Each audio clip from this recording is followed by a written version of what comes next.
Bonjour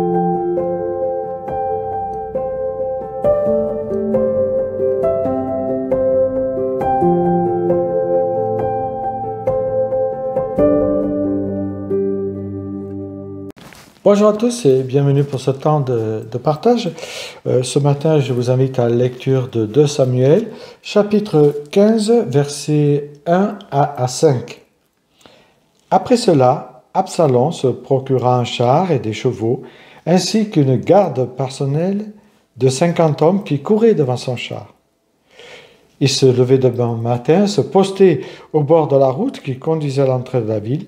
Chaque fois que passait un homme qui se rendait auprès du roi pour lui demander justice à propos d'un litige, Absalom l'interpellait et lui demandait « De quelle ville viens-tu » L'autre répondait « Ton serviteur est de telle tribu d'Israël. » Alors Absalom lui disait « Ta cause est juste et tu es dans de bons droits, mais vois-tu, personne ne t'écoutera chez le roi. » Puis il ajoutait « Ah, si je rendais la justice dans ce pays, tous ceux qui seraient en litige ou en procès viendraient me trouver et je leur ferais justice. » Quand quelqu'un s'approchait pour s'incliner devant lui, il lui tendait la main, le saisissait et l'embrassait. J'arrêterai la lecture ici et je voudrais parler avec vous des rumeurs. Absalom, est un beau parleur.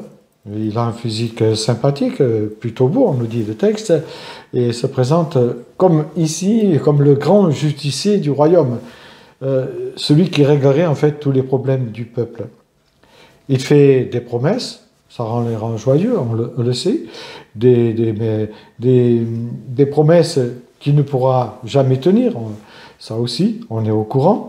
Il essaye par tous les moyens, en fait, de s'attirer le cœur du peuple, au détriment, bien sûr, de son père, parce qu'il a une idée bien arrêtée derrière la tête. Pour cela, il use de ruse. Sa stratégie, c'est de dénigrer son père en faisant courir des rumeurs. Il ne s'intéresse pas au bien du peuple. Ses motivations sont simples et claires. Il veut juste les votes des personnes pour avoir le pouvoir un jour d'éliminer son père. Il est le chef du royaume de la ruse. C'est vrai que la ruse d'Absalom semble marcher, le verset 6 nous le conforte dans cette idée, puisqu'il gagne des votes. Il est tout en haut des sondages, tout en haut de l'affiche, on pourrait dire. Mais il le fait par ruse, par tromperie, en se basant juste sur l'apparence, en essayant de jeter quelques paillettes à la vue des gens pour les éblouir. Absalom serait-il une personne narcissique?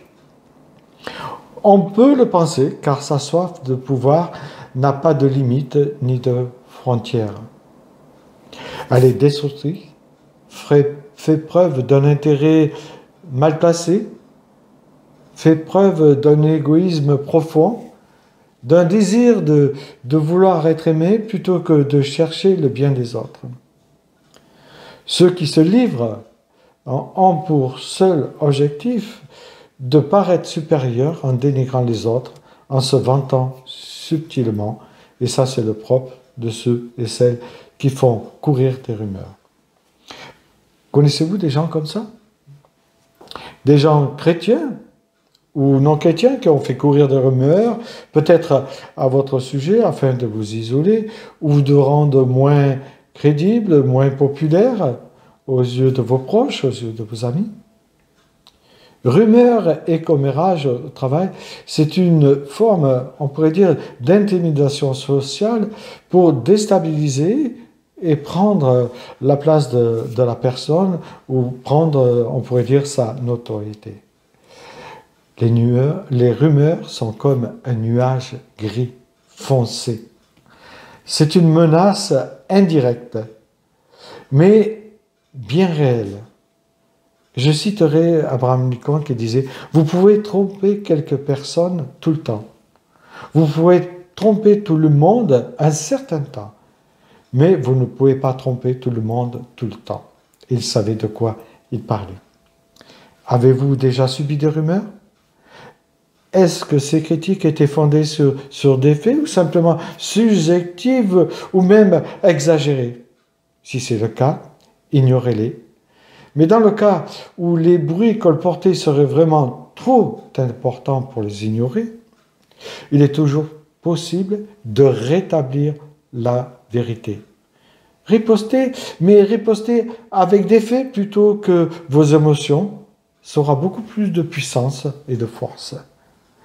Faites aussi du lâcher-prise, c'est important, en confiant votre histoire à Dieu, car tôt ou tard, la vérité sera dévoilée. Et même si l'on peut tromper les humains un peu de temps, c'est possible, on doit réaliser qu'on ne peut pas tromper Dieu qui connaît la vérité. Il connaît notre cœur, il sait ce que l'on cache au fond de notre être.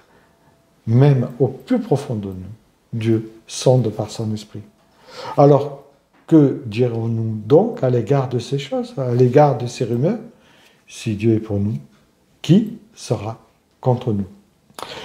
Et je te donne un conseil, si on te rapporte des rumeurs sur une personne, justement, je te conseille de faire le test des 3 passoires dits de Socrate, qui sont assez connus, où il dit « L'information est-elle vraie? L'information est-elle positive ou bénéfique?